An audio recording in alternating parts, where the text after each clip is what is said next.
결혼 3년 차에 접어들면서 저는 어느 정도 안정감을 느끼고 있었습니다. 회사 생활도 적당히 바빴고 집에서는 아내와 둘이 보내는 시간도 나쁘지 않았어요. 주말마다 마트도 같이 가고 저녁에는 넷플릭스를 보면서 맥주 한 캔씩 나눠 마시는 평범한 부부였다고 생각했습니다. 그런데 어느 날부터인가 아내의 분위기가 조금씩 이상해지기 시작했습니다. 처음엔 그냥 피곤한가 보다 했어요. 퇴근하고 오면 멍하니 소파에 앉아 있거나 이유 없이 혼자 방에 틀어박혀 있더라고요. 말을 걸어도 잘 대답을 안 하고 혼잣말로 답답하다는 말을 자주 했습니다. 어느 날은 제가 라면을 끓이고 있는데 뒤에서 갑자기 한숨을 푹 쉬더니 방문을 닫고 들어가 버렸습니다. 무슨 일인지 물어보면 괜찮다고는 했지만 전혀 괜찮아 보이지 않았어요. 그리고 그 시점부터 아내는 정신과 상담을 받겠다고 했습니다. 평소 불면증이 있었던 건 알고 있었지만 병원에 가겠다는 말을 이렇게 하는 건 처음이었어요. 저는 당연히 아내에게 잘 다녀오라고 해줬습니다. 오히려 잘 됐다 싶었죠. 사람 마음이란 게 한 번 망가지면 다시 회복하기 쉽지 않으니까요. 그래서 처음 몇 주는 아무 의심 없이 아내를 병원에 보내줬습니다. 그런데 그 상담이라는 게 이상하게도 갈수록 길어지더라고요. 처음엔 1시간 정도 걸린다고 하더니 나중엔 2시간 넘게 집을 비우고 심지어는 상담 끝났다는 메시지도 보내지 않더라고요. 가끔은 핸드폰도 꺼져 있는 시간이 있었습니다. 그런데 계속 반복되니까 슬슬 신경이 쓰이기 시작했습니다. 제가 워낙 눈치가 빠른 편입니다. 제 일은 사람을 상대하는 일이기도 하고 작은 표정 변화도 쉽게 감지할 수 있습니다. 아내는 분명 뭔가를 숨기고 있었어요. 병원에서 돌아올 때마다 어딘가 들뜬 듯한 표정, 억지로 피곤한 척은 하지만 입꼬리는 자꾸 올라가 있었습니다. 그건 우울하거나 힘든 사람의 표정이 아니었어요. 저는 점점 머릿속이 복잡해졌습니다. 결정적으로 이상했던 건 어느 날이었습니다. 아내가 외출하고 30분쯤 지났을 무렵 지갑을 놓고 간 걸 발견했어요. 병원 갈 때마다 그 지갑을 꼭 챙겼는데 이번엔 그대로 거실에 있었습니다. 무심코 지갑을 집어들고 뭔가 이상한 느낌에 열어보니 카드가 빠져 있더라고요. 병원비 낸다고 항상 쓰던 그 카드요. 뭔가 쎄했습니다. 그날 이후 저는 퇴근하면 자동으로 아내의 행동을 유심히 살피기 시작했습니다. 어떤 옷을 입는지, 어떤 향수를 뿌리는지, 어떤 가방을 드는지까지. 평소와 다르다 싶은 것들을 하나하나 기억했어요. 제가 아는 병원은 그냥 편한 옷차림으로 가도 되는 곳인데 아내는 매번 새 옷처럼 보이는 원피스를 입고 화장을 진하게 하더라고요. 특히 립스틱은 그날마다 바뀌었고 머리 손질도 달라졌습니다. 더는 못 참겠다는 생각이 들기 시작했습니다. 단순한 스트레스로는 설명이 안 되는 행동들이었습니다. 그런데 그 무렵 정말 우연히 충격적인 사실 하나를 알게 됐습니다. 회식 자리에서 대학 시절 알던 후배 한 명을 우연히 다시 만나게 된 겁니다. 반가워서 이런저런 이야기를 나누다가 그 친구가 현재 일하는 곳을 얘기했는데 그게 문제였습니다. 정신과에서 근무하고 있다고 하더라고요. 바로 우리 집 근처 아내가 상담받는다고 말한 그 병원이었습니다. 심장이 철렁 내려앉는 기분이었습니다. 그 말을 들은 순간 모든 게 연결되기 시작했어요. 제 아내가 상담받으러 간다고 한 병원 그리고 제 후배가 일하는 곳. 제 아내 이름을 얘기하자 그 친구는 잠시 말을 멈췄고 뭔가 말하기 껄끄러워하는 눈치였습니다. 저는 아무렇지 않은 척했지만 속은 이미 난리가 났어요. 집에 돌아오자마자 머리가 복잡해지기 시작했습니다. 후배가 왜 말을 흐렸을까? 혹시 뭔가 알고 있는 걸까? 말도 안 되는 상상들이 머릿속을 휘젓기 시작했습니다. 눈앞이 아찔해졌어요. 그날 밤 아내는 평소처럼 외출하고 3시간 뒤에야 집에 들어왔습니다. 저는 아무 말도 하지 않았습니다. 그저 조용히 아내의 눈을 바라봤습니다. 그런데 그 눈빛이 분명 거짓을 말하는 사람의 눈빛이었습니다. 저는 그날부터 결심했어요. 이 상황을 확인하기로 끝까지 가보겠다고. 제가 진실을 확인하겠다고 결심한 그날 밤부터 제 머릿속은 매일같이 똑같은 생각으로 가득했습니다. 아내는 지금 병원에 가는 게 아니라 병원이라는 명분으로 다른 곳에서 다른 사람과 시간을 보내고 있는 게 아닐까. 그리고 그 상대가 내가 믿었던 대학 후배일 수도 있다는 상상이 저를 미치게 만들었어요. 진짜 미칠 것 같았습니다. 하지만 바로 들이댈 수는 없었습니다. 아내는 지금도 저를 완벽히 속이고 있다고 생각하고 있을 겁니다. 그런 사람에게 너 바람피지라고 소리친다고 진실을 말할까요? 절대 아닙니다. 그래서 저는 정면 승부를 하기로 했습니다. 제가 제일 잘하는 방식으로. 차분하게, 철저하게, 그리고 냉정하게. 그 주 금요일 아내는 평소처럼 외출 준비를 하고 있었습니다. 상담 있는 날이라며 미리 화장을 시작했죠. 원피스는 처음 보는 디자인이었고 귀걸이도 평소에 잘 안 하던 걸 하고 있더라고요.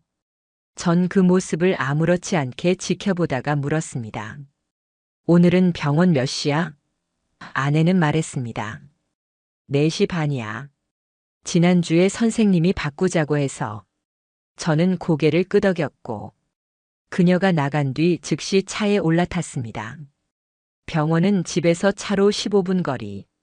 아내가 말한 시간보다 30분 먼저 도착해 건물 주변을 살폈습니다. 병원 로비 앞에는 CCTV도 있고 의자도 몇 개 있었지만 아내는 보이지 않았습니다. 4시 반 아내가 올 시간에 맞춰 로비 안쪽으로 살짝 몸을 숨기고 지켜봤어요. 그런데 아무리 기다려도 그녀는 오지 않았습니다. 5시, 5시 반, 6시까지 기다려도 아내의 모습은 나타나지 않았습니다. 대신 건물 앞에서 누군가와 통화를 하던 후배 녀석이 눈에 들어왔습니다. 멀리서 봐도 한눈에 알아볼 수 있을 정도로 익숙한 얼굴. 그런데 그의 태도가 이상했어요. 병원 안으로 들어가는 게 아니라 건너편 골목으로 사라졌습니다. 저는 조용히 차를 몰아 뒤를 쫓았습니다. 그리고 저는 그날 제 인생에서 가장 믿었던 두 사람의 배신을 처음으로 확신하게 됐습니다. 두 사람은 병원 근처 작은 카페 앞에서 만나고 있었습니다.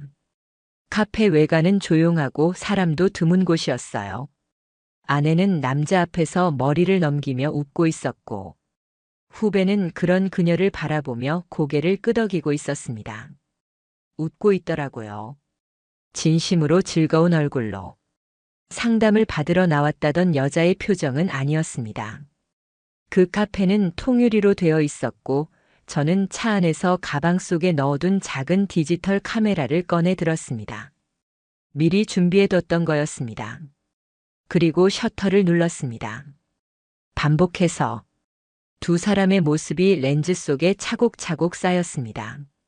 사진 속에는 아내의 손등을 슬쩍 스치는 후배의 손 그리고 그 손을 피하지 않고 가만히 둔 아내의 모습이 담겨 있었습니다. 그 순간 저는 뭔가가 안에서 무너지는 느낌을 받았습니다. 복수심이나 분노보다 더 컸던 건 허탈감이었습니다. 내가 믿었던 아내, 내 후배, 그 둘이서 이런 짓을 저지르고 있었다는 사실이 실감나지 않았습니다. 손이 떨렸고 눈앞이 흐려졌습니다. 하지만 저는 셔터를 계속 눌렀어요. 증거가 필요했습니다. 절대 부정할 수 없는. 그날 밤 아내는 아무 일 없다는 듯 집에 들어왔습니다. 저를 보며 활짝 웃으며 말했어요. 오늘 상담 너무 좋았어. 선생님이 나한테 지금까지 잘 해오고 있다고 해줬어. 저는 속으로 이를 꽉 물었습니다. 거짓말, 새빨간 거짓말. 그날 4시 반부터 6시까지. 넌 상담실 근처에도 안 갔다. 대신 후배랑 카페에서 눈 맞추며 웃고 있었지. 그 장면이 제 머릿속에 생생하게 떠올랐습니다. 아내가 샤워를 하러 들어간 사이. 저는 아내의 핸드폰을 조심스럽게 들여다봤습니다. 비밀번호는 알고 있었어요. 6자리 숫자. 제 생일이었으니까요. 그 안에는 수많은 메시지가 오고 갔습니다. 상담사로 저장된 번호. 내용은 너무도 명확했습니다. 오늘은 이따가 카페 말고 그쪽 가고 싶어. 당신 볼 생각에 하루가 빨리 지나가요. 오늘 립 너무 예쁘다. 나중에 지우지 말고 있어줘요. 순간 속이 울렁거렸습니다. 뒷목이 뻐근했고 식은땀이 등줄기를 타고 흘렀습니다. 하지만 더는 멈출 수 없었습니다. 저는 확신할 수 있었습니다. 꽤 오래전부터 이어져 온 관계라는 걸. 메모장 어플에는 두 사람의 만남 날짜가 빼곡히 적혀 있었고 그중 절반 이상이 상담 날과 겹쳐 있었습니다. 그날 밤 저는 잠을 이루지 못했습니다. 아내는 곤히 자고 있었고 그 옆에 누워있는 저 자신이 너무 한심하고 처참하게 느껴졌습니다. 무너지는 가정, 무너진 신뢰.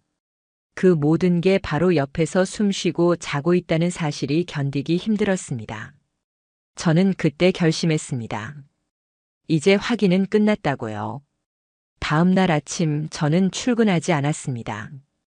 몸이 아프다는 이유로 반차를 냈습니다. 사실 몸보다 마음이 더 아팠습니다. 밤새 한숨도 자지 못했고 머릿속엔 아내의 거짓말들과 후배의 웃는 얼굴이 떠올랐습니다. 그날 이후로 제 세계는 확실히 달라졌어요. 더는 평범한 남편이 아니라 진실을 알아버린 남편이었습니다. 눈앞의 아내는 사랑하는 사람이 아니라 적이 되어 있었습니다. 아내는 아침밥을 준비하며 평소처럼 행동했습니다. 계란 프라이를 만들고 된장국에 두부를 넣더라고요. 제가 좋아하는 음식이었습니다. 그런데 그 냄새조차 역겨웠습니다. 제가 뭐라고 말을 꺼내기도 전에 아내가 먼저 말했습니다. 요즘 기분 좋아졌어. 상담이 효과 있나 봐. 정말 소름 끼쳤습니다. 사람은 어떻게 이렇게 태연하게 거짓말을 할 수 있을까요? 바로 어제 후배와 손을 맞잡고 눈웃음을 나누던 사람이 다음 날엔 아무렇지 않게 저를 위해 밥을 차려주고 있었습니다. 아침을 먹은 뒤 저는 조용히 말했습니다. 언제 시간 좀 돼? 같이 병원 한번 가자. 아내의 표정이 그 순간 그대로 굳었습니다. 눈썹이 아주 미세하게 흔들렸고 입꼬리가 살짝 내려앉았어요. 하지만 곧 표정을 정리하고 말했습니다. 왜? 나 혼자 다녀도 되는데. 저는 웃으면서 말했습니다. 괜찮아. 나도 한번 가보고 싶어서 그래. 어떤 곳인지 궁금하잖아. 아내는 억지로 웃으며 고개를 끄덕였습니다. 하지만 그건 그냥 아내의 반응을 보는 심리전일 뿐이었죠. 그리고 어느 하루 저는 제 차를 몰고 병원 근처로 갔습니다. 1시간쯤 지나자 아내가 평소보다 더 화려하게 꾸민 모습으로 집을 나섰다는 알림이 왔습니다. 집에 설치한 내부용 CCTV 덕분이었어요. 저는 조용히 차 안에서 기다렸습니다. 그리고 정확히 4시 그녀는 병원 앞으로 걸어왔습니다. 병원 안으로 들어가는 척하다가 그대로 건너편 골목으로 사라졌고 저는 차를 몰아 따라붙었습니다. 그녀는 저번과 같은 카페로 들어갔습니다. 그리고 몇 분 뒤 후배가 도착했습니다. 두 사람은 테이블 가장 구석 자리에 앉았고 아내는 후배의 손등을 가볍게 치며 웃고 있었습니다. 그 모습이 제게는 한편의 지옥이었습니다. 피가 거꾸로 솟는다는 게 이런 기분이구나 싶었습니다. 저는 차에서 내렸고 핸드폰 카메라를 들고 카페 문을 열었습니다. 두 사람은 문이 열리자 동시에 고개를 돌렸습니다. 그리고 그 순간 아내의 표정이 그대로 얼어붙었습니다. 입을 벌렸다가 다물지도 못하고 그대로 멈췄고 후배 역시 얼굴이 새하얗게 질렸습니다. 저는 천천히 걸어가 그들 앞에 섰습니다. 손에는 핸드폰이 들려 있었고 화면에는 어젯밤 둘의 대화 메시지가 켜져 있었습니다.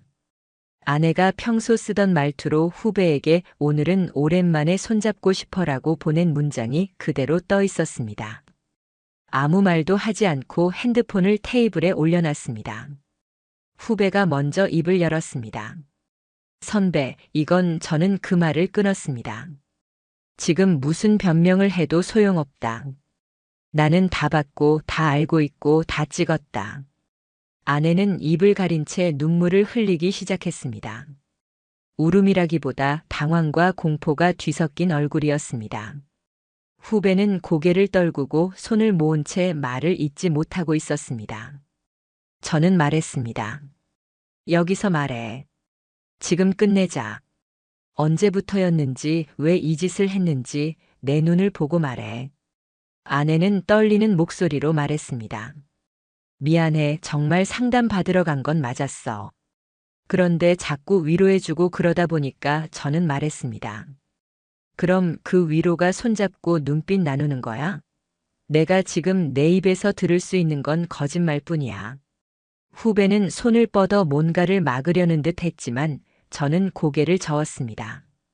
너도 말해봐. 이게 내가 말한 치유냐, 이게 환자 돌보는 방법이냐? 후배는 말없이 고개를 숙였습니다.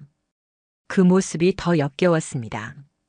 그날 이후로 저는 아내와 단 한마디도 나누지 않았습니다.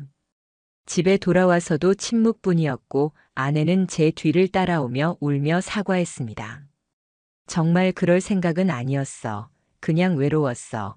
당신이 너무 바쁘고 무관심했잖아. 하지만 그런 말은 아무 의미도 없었습니다. 제가 그녀를 얼마나 아끼고 배려했는지, 어떤 마음으로 이 가정을 지켜왔는지 그녀는 그걸 모른 척했을 뿐입니다.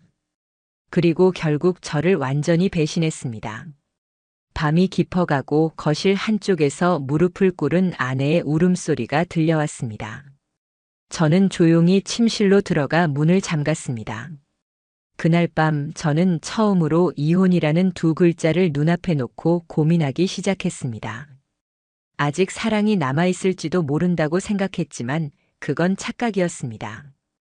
그날 그녀가 보여준 얼굴은 제가 사랑했던 그 여자가 아니었습니다. 그날 밤 저는 몇 시간 동안 잠을 이루지 못했습니다. 침대에 누워있는 아내의 울음소리가 귀에 맴돌았고 그 소리가 점점 더 견디기 힘들게 느껴졌습니다. 그녀는 무릎을 꿇고 계속 울고 있었습니다. 미안해, 정말 미안해. 제발 용서해줘. 다시는 그런 짓 하지 않을게. 아내의 목소리는 떨려 있었고 손은 계속해서 저를 잡으려 했습니다. 하지만 저는 아무 반응도 보이지 않았습니다. 아무리 미안하다 해도 이미 돌아갈 수 없는 길을 걸어갔다는 것을 그녀는 알지 못하고 있었습니다. 제 머릿속은 이미 결단을 내리고 있었습니다. 이건 단순한 실수가 아니었습니다. 몇 번이고 기회를 주었고 그녀가 변할 것이라는 희망을 갖고 있었지만 결국 그녀는 저를 배신했고 그 배신은 단지 한 번의 실수가 아니라 반복된 거짓말과 의도적인 행동이었습니다. 저는 더 이상 이 관계를 이어갈 수 없다는 결정을 내렸습니다. 아내와의 모든 감정적인 유대가 끊어졌고 그때부터 제 마음은 이미 냉정하게 변해버렸습니다. 저는 변호사에게 연락을 했습니다. 이혼을 결심했다고 말하면서 바로 그 다음 날 아침 변호사 사무소로 향했습니다. 변호사는 저에게 이혼 소송에 필요한 모든 서류와 절차를 안내해 주었고 가장 중요한 것은 증거였습니다. 그동안 아내와 후배와의 관계를 확인할 수 있는 여러 가지 증거들이 이미 제 손에 있었기 때문에 이혼 소송에서 유리한 위치를 차지할 수 있을 것이라고 말했습니다. 저는 변호사의 말을 듣고 마음이 조금은 가벼워졌습니다. 하지만 그와 동시에 저는 이혼 소송을 진행하면서 생길 많은 문제들에 대해서도 걱정이 되기 시작했습니다. 우리 집은 외부에서 보기에는 아주 안정적이고 평범한 가정으로 보였기 때문에 사람들이 이 사건을 어떻게 받아들일지 걱정이 되었습니다. 특히 제 후배는 제 직장 동료와도 가까운 관계였고 그와 관련된 사람들 역시 이 사건에 대해 알게 될 텐데 그로 인해 제 직장 내 분위기나 평판에 영향을 미칠까봐 불안했습니다. 아내는 여전히 저에게 말을 걸었습니다. 당신 그렇게 쉽게 나를 버릴 수 있어? 그녀는 절박한 목소리로 말했습니다. 난 당신 없이는 못 살겠어. 내가 정말 잘못했어. 제발 한 번만 기회를 줘. 그녀의 말은 진심으로 들리지 않았습니다. 그동안 그녀가 보여준 행동들, 그리고 거짓말들, 그 모든 것이 제 눈에 너무 선명하게 보였습니다. 저는 차갑게 말했습니다. 너는 이미 기회를 여러 번 주었어. 그 기회를 스스로 버린 건 너야. 이제는 끝이야. 아내는 다시 한번 울음을 터뜨리며 제게 달려들었습니다. 안 돼. 제발 떠나지 마. 다시는 그런 짓 안 할게. 하지만 저는 그녀를 차갑게 밀어내며 대답했습니다. 너의 말은 더 이상 믿을 수 없어. 이미 모든 걸 알았어. 저는 그녀가 울고 있는 모습을 바라보며 더 이상 감정이 생기지 않았습니다. 그녀가 얼마나 울고 애원하든 그것은 저와는 상관없는 일이었습니다. 저는 다시 변호사와 연락을 취했습니다. 이혼 절차를 시작하고 법적으로 모든 것을 정리해야 했습니다. 변호사는 이미 제가 준비한 증거들을 바탕으로 이혼 소송을 시작할 준비가 되어 있다고 했습니다. 증거는 확실했기 때문에 이혼이 성사될 가능성은 아주 높았습니다. 그와 동시에 저는 상간자에게도 법적 조치를 취할 준비를 했습니다. 이혼 소송과 함께 상간 소송도 병행할 수 있다고 변호사는 말했습니다. 상간자에게는 정신적 피해에 대한 위자료를 청구할 수 있었고 그 역시 큰 금액이 될 가능성이 있었습니다. 그리고 아내는 다시 한번 제 앞에 섰습니다. 너 정말 나를 이렇게 내버려 둘 거야? 우리가 함께 했던 시간들이 왜 이렇게 의미 없었어? 그녀의 물음에 저는 대답할 수 없었습니다. 그녀가 말하는 그 시간들이 사실은 나에게는 이미 끝난 시간들이었기 때문입니다. 그때 저는 마음속으로 생각했습니다. 이 모든 것이 이미 끝났고 이제는 내 삶을 새롭게 시작해야 할 때라고. 이혼 소송을 시작한 후 사람들은 제게 물어봤습니다. 왜 그렇게 갑자기? 정말 해결할 방법이 없었나요? 하지만 그들의 물음에는 아무런 의미가 없었습니다. 이미 저는 그 누구도 믿지 않았습니다. 특히 아내를. 이 모든 상황은 그녀의 선택이었고 그 선택의 대가는 반드시 치러야 했습니다. 이혼 소송이 진행되면서 저는 점차 혼자가 되었습니다. 친구들은 물론이고 가족들조차 제 선택에 대해 말이 많았지만 저는 그 어떤 말도 듣고 싶지 않았습니다. 내가 내린 결정은 올바른 결정이었고 그 사실을 스스로 확신하고 있었습니다. 그리고 어느 날 변호사에게서 연락이 왔습니다. 소송이 잘 진행되고 있습니다. 상대 측은 현재 위자료를 제시하고 있습니다. 5천만 원입니다. 저는 잠시 생각하다가 대답했습니다. 그 돈은 필요 없습니다. 끝까지 가겠습니다. 제 마음속엔 이미 결단이 서 있었습니다. 이제 그녀와 후배가 겪을 고통이 그들에게 어떤 의미를 지닐지는 중요하지 않았습니다. 중요한 것은 제가 더 이상 그들과 함께 할 수 없다는 것이었습니다. 이혼 소송이 드디어 마무리되었습니다. 약 한 달 정도의 법적 다툼 끝에 저는 승소했고 아내와 후배는 법적 책임을 져야 했습니다. 아내는 위자료로 3천만 원을 지급하고 후배는 2천만 원을 제게 지불해야 했습니다. 법정에서의 승리는 그리 달갑지 않았습니다. 사실 제가 원하는 것은 돈이 아니라 이 모든 것이 끝나고 나서의 평화였어요. 하지만 현실은 그렇지 않았습니다. 그들이 보낸 위자료를 받으면서도 그 돈이 내게 위로를 주지는 않았습니다. 사실 그 돈은 그저 쓰레기와 같았습니다. 아무리 많은 돈이 쌓인다고 해도 내 인생에서 가장 중요한 것을 잃었기 때문에 그저 의미가 없었습니다. 이혼 후 몇 주가 지나면서 저는 점차 마음의 평화를 찾기 시작했습니다.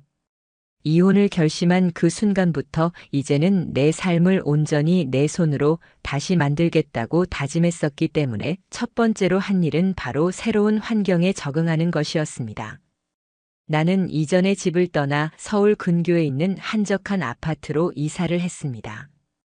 그곳은 조용하고 사람들이 적어서 마음의 안정을 찾기에 딱 좋았습니다. 주변이 조용하다 보니 혼자 있는 시간이 많아졌고 그 시간을 통해 점차 내 감정을 정리할 수 있었습니다. 이사 후에는 점차적으로 내 자신에게 집중하기 시작했습니다. 다시 운동을 시작했고 내가 좋아했던 취미였던 사진 촬영을 다시 해보기로 했습니다. 매일 아침 일찍 일어나서 산책을 하고 주말에는 등산을 하면서 사진을 찍었습니다.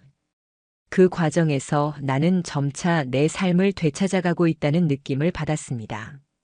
사실 이혼을 겪고 나서 처음에는 너무 아팠고 혼자서 모든 것을 처리하는 것이 너무 힘들었지만 시간이 지나면서 그 아픔이 점차 희미해졌습니다. 그리고 내 마음속에 새롭게 피어나는 희망을 느꼈습니다. 어느 날 등산 동호회에서 만난 사람들과 함께 저녁을 먹으며 이런 이야기를 나눴습니다.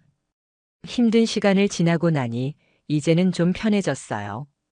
이전에는 늘 불안했었고 사람들을 믿을 수 없다고 생각했어요.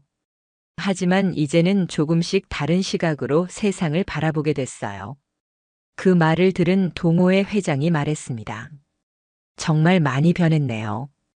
처음 만났을 때는 너무 어두운 표정을 하고 있었는데 지금은 훨씬 밝아졌네요. 그만큼 강해졌다는 거죠.